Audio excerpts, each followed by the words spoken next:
So this morning I have some territory to cover. I want to go ahead and get started with 1 Cephas 4. Not 1 Peter 4, but 1 Cephas 4. Now, if that confuses you, then you should probably go back a few videos where I talk about the different names that the Roman Christians have changed over the years to make it more palatable or more suitable to them. It is a form of replacement theology that they have practiced over millennia. I refuse to practice replacement theology. I will not replace the name of Shimon Cephas with Simon Peter. Just as I will never replace the name Yehoshua with Jesus. So 1 Cephas 4. Now we'll start in verse 7. But the end of all things, the end of everything, is near.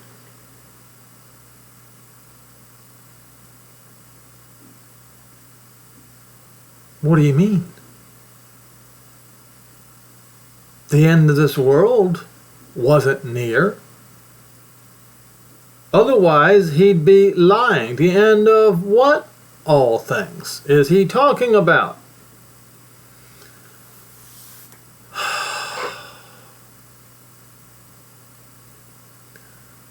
I think Paul has one too. It talks about this.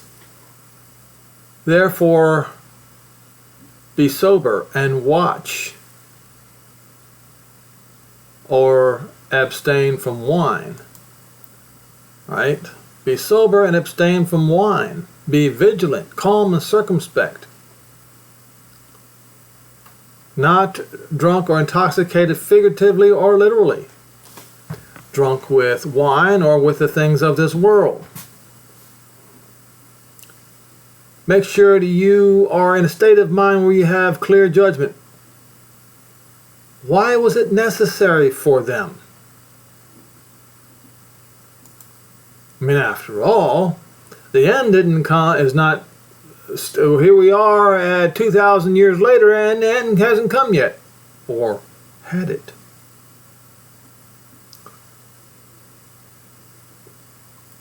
Above everything, have fervent goodwill among yourselves, for charity, love, goodwill,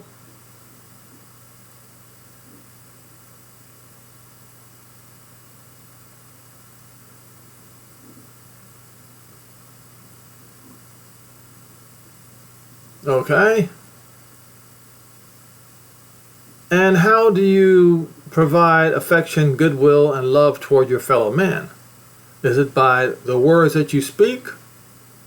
Or is it by the actions that you do? Now, folks, there are corporations out there who use the term goodwill, and they're supposed to be for charity purposes. But when you think about that particular subject, you need to read Matityahu, not Matthew, 25, in the latter half, when he gathers all the Gentiles and sets the righteous on the right hand and the unrighteous on the left. And what made the ones on the right hand righteous was because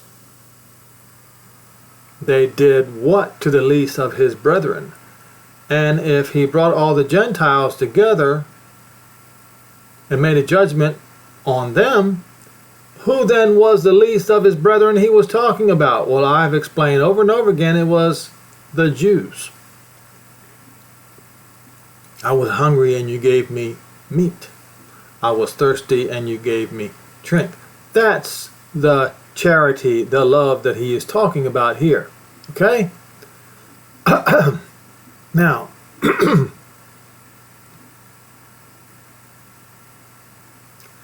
says, because charity shall cover a multitude of sins.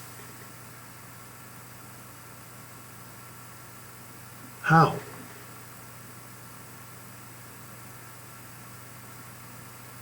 If you follow the example that is written in the last half of Matityahu 25,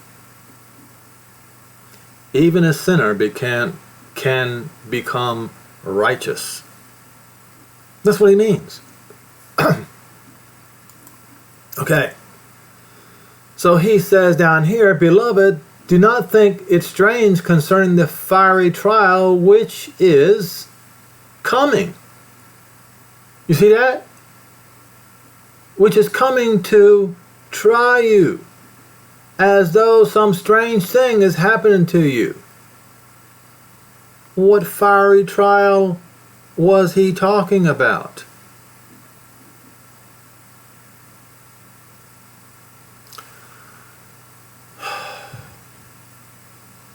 What fiery trial was he talking about? I tell you what he was talking about. He was talking about this one.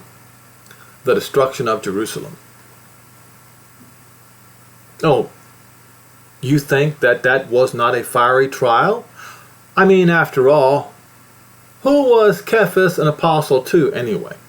The Gentiles? You think it was... No, Paul was the disciple, the apostle to the Gentiles.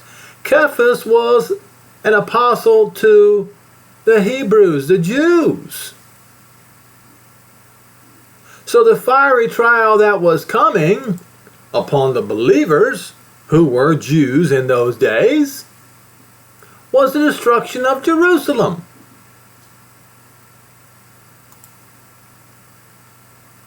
And it was not Nebuchadnezzar's version, it was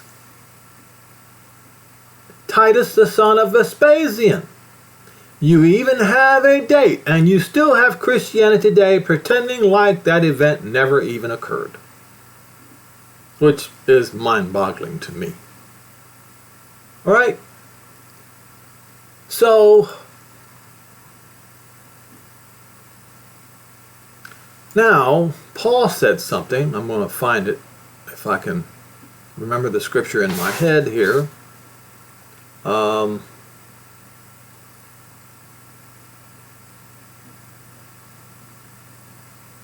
With it, I might have to Google it.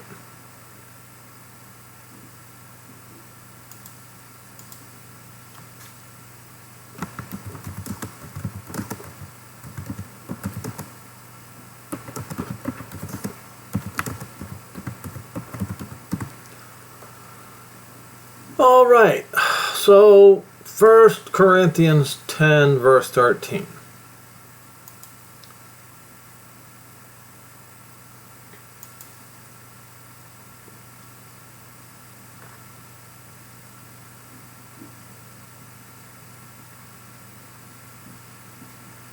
Now, Paul was warning about these Gentiles, about Israel's past. Now, if you read Romans 11, you will clearly see that he was telling these Romans and the Corinthians and the Galatians, etc., that they had to be grafted in among the branches of Israel. You see. I know that your preachers never told you that. Shame on them for not telling you that, and if you haven't bothered to read Romans 11, then shame on you. Maybe it's time. So, what happened to Israel in those days is a glaring warning to the Gentiles. What could happen to them? Now, he says right here in verse 13, No temptation taken you but such as common to man, but not God, not Deus. To say God and Deus is practicing replacement theology and is taking the name of Jehovah in vain, is blasphemy. Yes, King James Version and all the other versions out there committed blasphemy. Is faithful, who will not suffer you to be tempted above what you are able, but with the temptation will also make a way to escape. And so, in the tribulation that Cephas was talking about,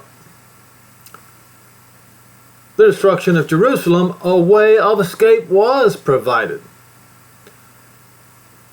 It was. So if you go to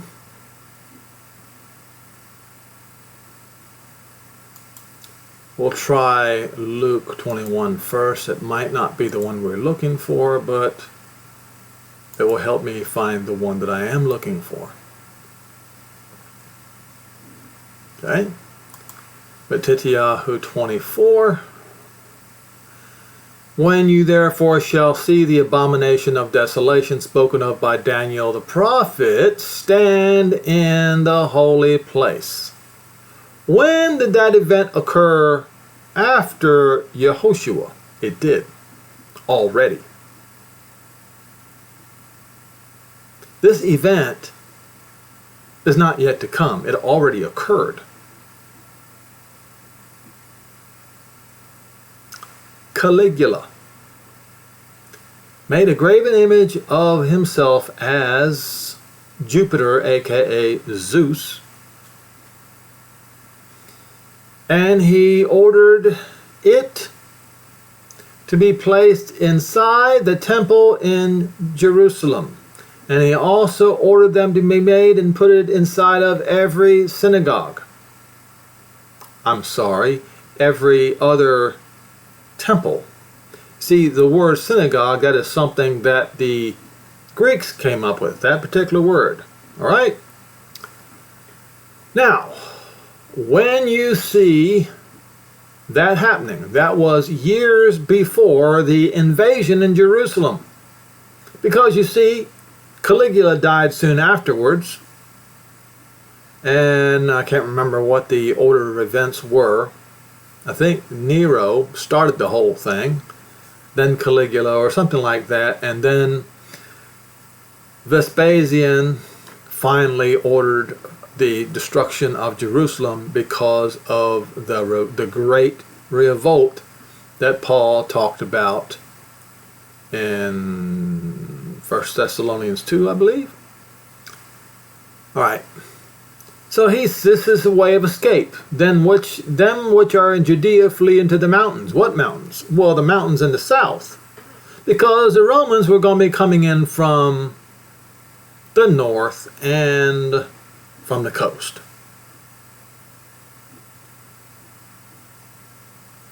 So they had to go south into the mountains in the Sinai Peninsula. Okay? So this was their way of escape that was provided. Now, what am I getting at? I'm getting at this. All right, I've got several articles to look at. France, USA, Britain put on permanent alert. Putin adopts preventive nuclear strike, the Karaganov's doctrine. His proposal with biblical references. The Almighty showed us the way with Sodom and Gomorrah. Now, as I have pointed out many, many times, many videos, you can go back and look at them. How Revelation 9 verses 17 and 18 describes Russian Yars mobile ICBMs. Zechariah 14, is it verse 12? somewhere around there, describes a nuclear event. It does. Yoel 2, verses 30 through 32 says the sun will be dark and the moon turn into blood, facing, not before, facing the great and terrible day of Jehovah's wrath comes. And it says, what is it? Blood, fire, and timara of smoke. Blood in the sky, blood on the earth, and timara of smoke. Well, timara means not columns of smoke, but palm tree-like columns of smoke. Today we call those mushroom clouds. Okay? And for further proof, nuclear explosion.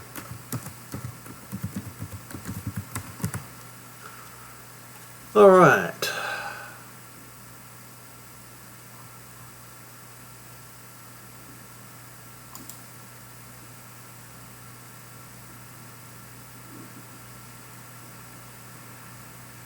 See that?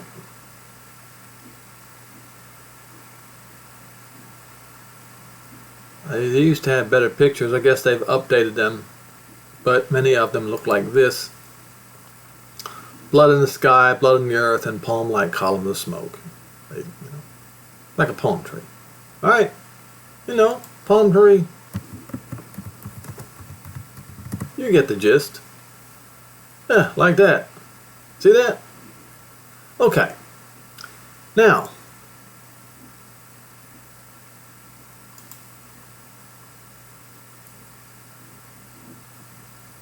he upgraded this Sergei Karaganov, his advisor, who's an advocate of a preemptive and a limited nuclear strike against Russia's enemies as a means of preventing a global nuclear apocalypse.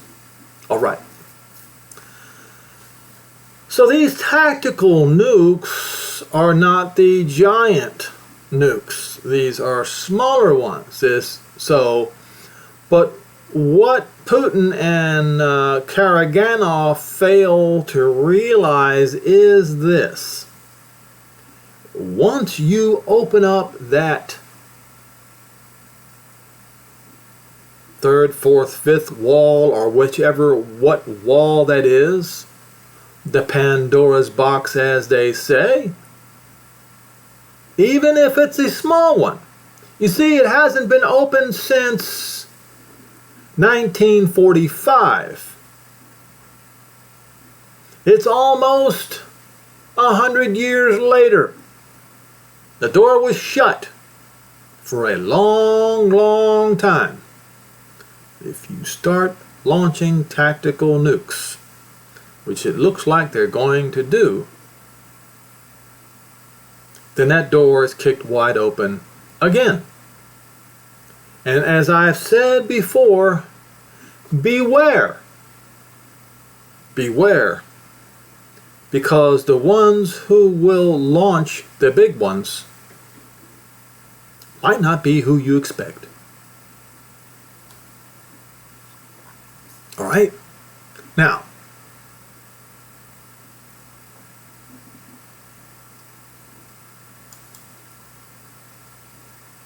something has happened in France, also in Germany.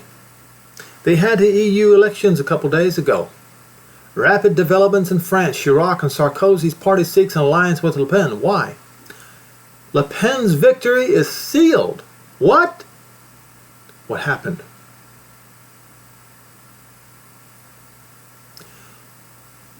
What happened was Macron was forced to call a snap election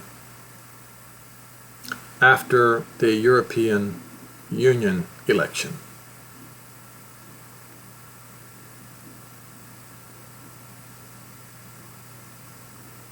Eric Kyoto has announced that he wants to form a broad electoral alliance with Marine Le Pen's national alarm ahead of French elections. It could give Le Pen another 7 to 10 percentage points in July's parliamentary election. What all does all this mean?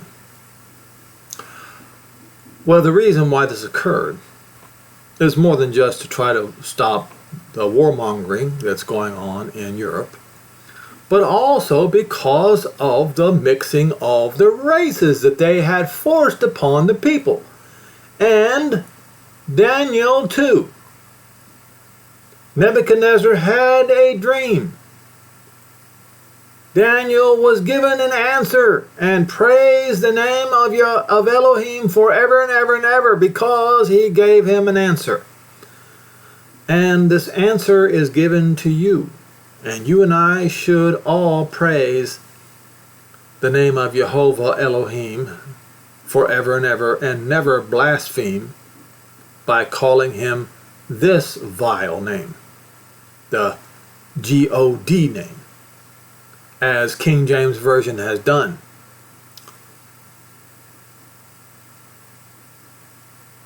Okay, so you, O king, saw and beheld a great image. That great image, whose brightness was excellent, stood before you, and the form thereof was fearful. The image's head was of fine gold, his breast and his arms of silver, and his belly and his thighs of brass, his legs of iron, and his feet part of iron and part of clay. You saw till a stone was cut without hands, and smote the image upon its feet that were iron and clay, and broke them into pieces. Then was the iron and the clay and the brass and the silver and the gold broken to pieces together, and became like the chaff of the summer threshing floors, and the wind carried them away, so that no place was found for them. And the stone that smote the image became a great mountain, Mount Zion, and filled the whole earth. Okay, this dream, and I will tell you the interpretation thereof before the king. You, O king, are a king of kings, for Elah of Shemaim has given you a kingdom, power, and strength, and glory. And wheresoever the children of men dwell, the beasts of the field and the fowls of heaven have been given into your hand, and has made you ruler over them all. You are this head of gold, Nebuchadnezzar. And after you shall arise another kingdom inferior to you. The silver kingdom was the Persian Empire. The third one was the Grecian Empire. The fourth kingdom was the Roman Empire. And the fourth kingdom shall be strong as iron, as iron breaks and shatters everything. The iron that crushed and shatter and bruise and crush and shatter. You saw the feet and the toes, part of potter's clay and part of iron. The kingdom shall be divided, but there shall be in it the strength of iron, for as much as you saw the iron mixed with miry clay, so it is still Roman. It's just different now. And those toes of feet were part of iron and part of clay, potsherd. The kingdom shall be partly strong and partly broken. And whereas you saw the iron mixed with miry clay, it shall come to pass that the seed of men shall not cleave to one another, because iron does not mix with clay. Now, if they try to cheat in that election, there will be a revolt like you have never seen. And if I were you, and if I were me, therefore this applies to me too, I would take heed that if a revolt occurs, they might unleash the fifth shofar sound upon those revolters. Just saying.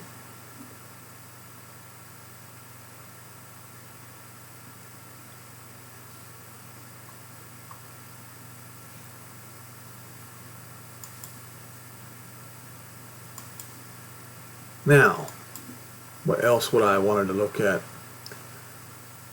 Let's go back to the original. This is what I wanted to look at.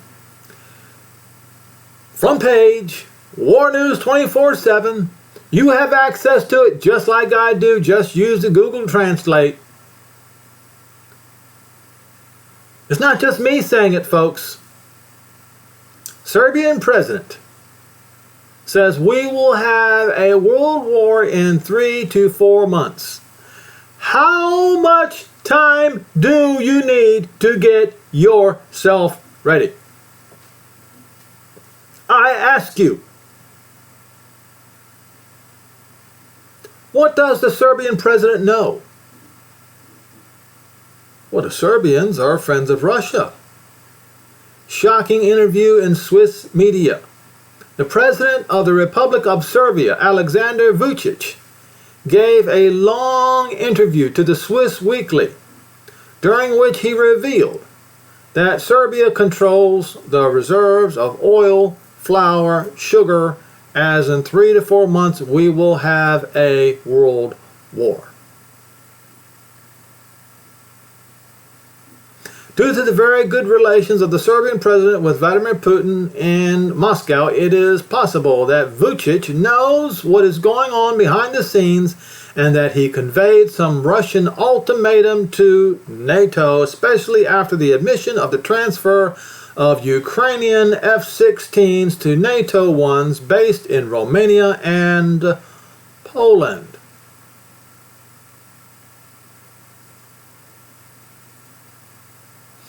Among the other things he stated in his interview, the rhetoric is getting worse by the day and reminds me of the phrase of a famous historian, the train that left the station that no one can stop it.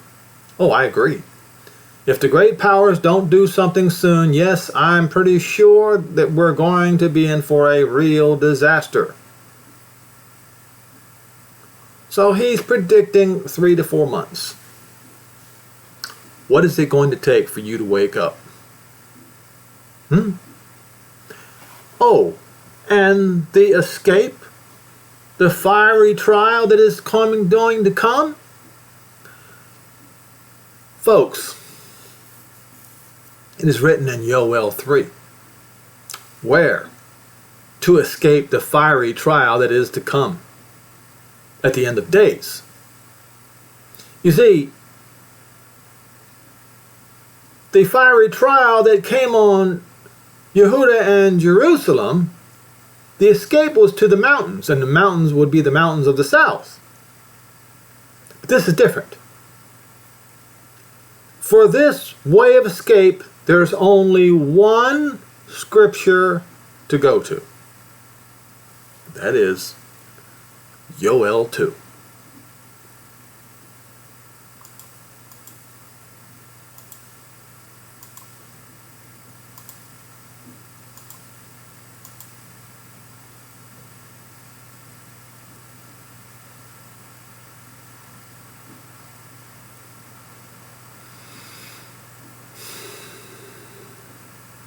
When this situation occurs, when the sun is turned into darkness and the moon into blood, facing, not before, facing the great and terrible day of not the Lord, but Jehovah comes.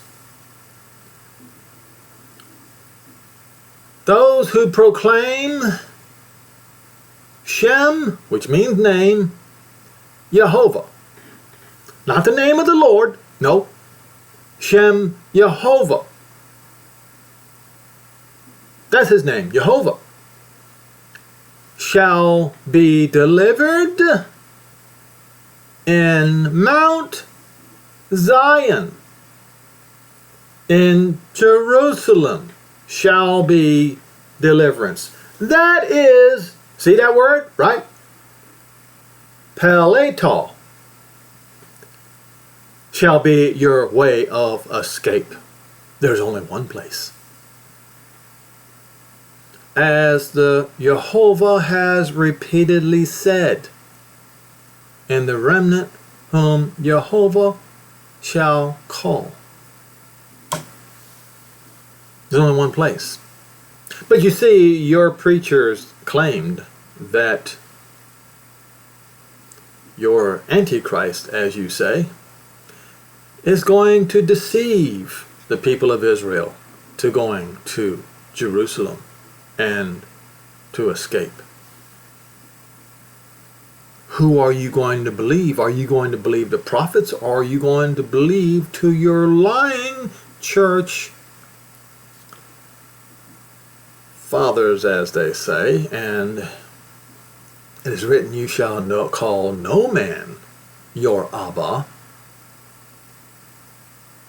And yet they tell you that they are your church fathers. Who are you going to listen to? Not a whole lot of time to think this through, folks. Not a whole lot of time to study on this.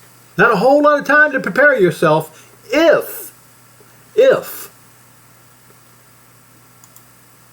what the Serbian president says is true. And he does have an inside track. So how long is it going to take for you to get yourself ready? Look, I'm speaking to myself too.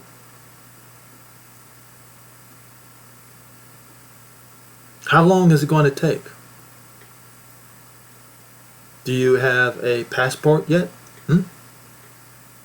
If you don't, you probably should get one. You can get one in a month. According to him, you still have time. What are you waiting for? I'm not saying you're going to have one. What I'm saying is, concerning passports, it is better to have one and not need it than to need it and not have it. Wouldn't you agree? Let's go to the 5 wise and 5 foolish virgins again.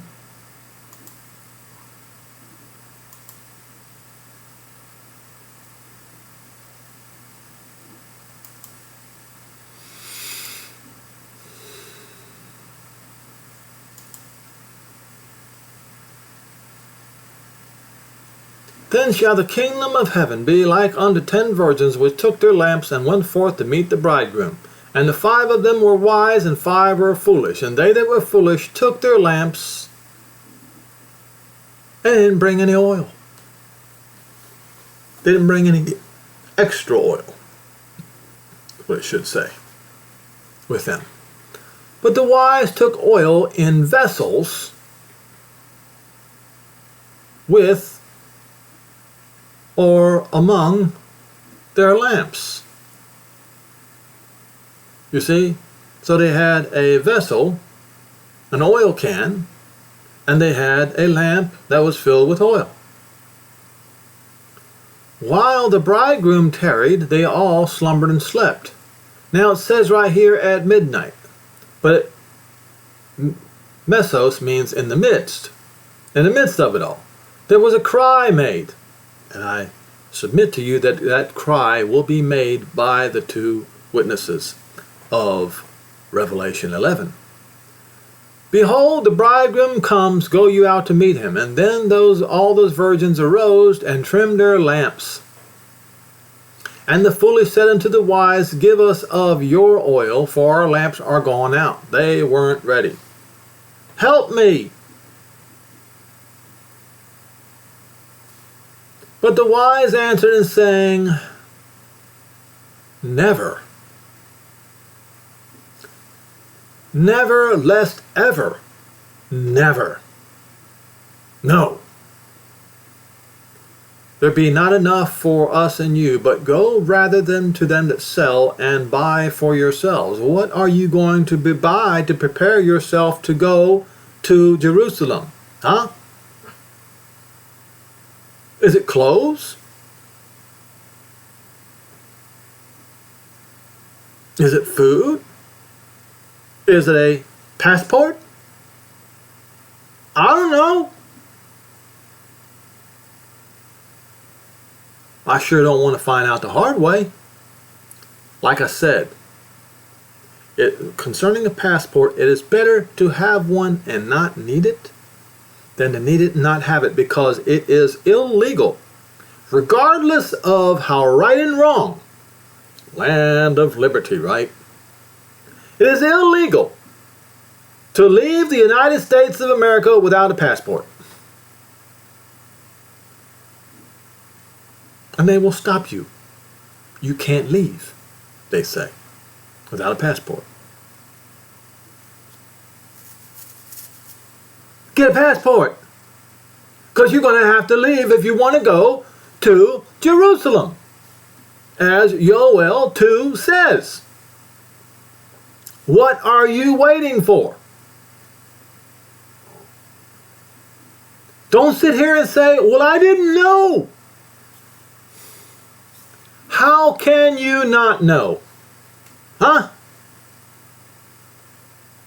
Oh, you're just going to listen to the mainstream media that's just going to rock you to sleep.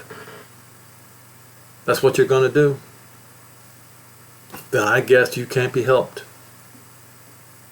That's not my problem.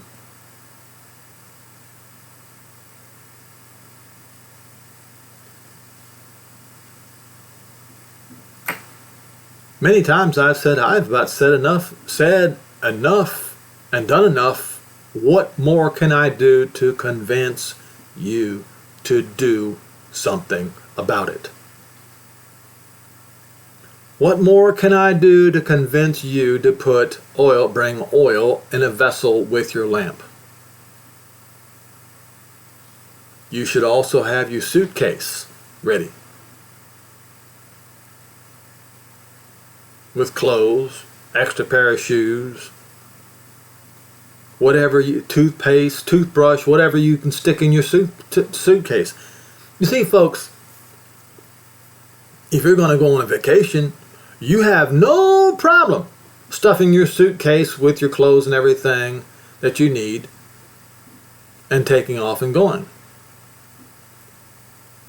If you go and have a vacation off to France or in the Swiss Alps or in the German Alps or whatever, or the entire Italian Alps, Austria, no problem. Well, if you're going to go to Jerusalem, if that's where you want to go, and if you are a believer, that's where you want to go when all this thing breaks down, then wouldn't you do the same thing? Wouldn't you have your suitcase packed and ready to go and have your passport ready? Or you think you won't need it? Like I said, it is better to have it and not need it than to need it and not have it. I don't know what else I can tell you to convince you. But one thing I am going to say to those of you who are watching right now, when the revolts break out, don't be a part of it. When the revolts break out in Europe and the United States, don't be a part of it. Do not participate.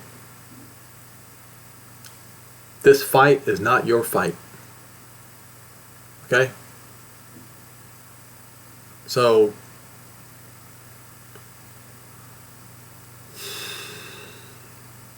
listen. If you're not going to listen to me, at least listen to the Serbian President and his warning about what is to come in 3 to 4 months.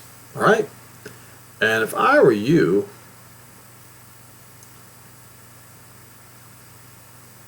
yes, and that's even before the U.S. election.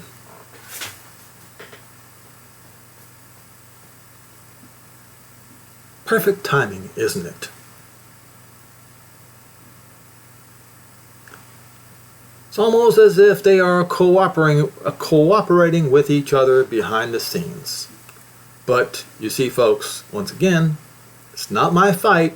I'm just merely making an observation.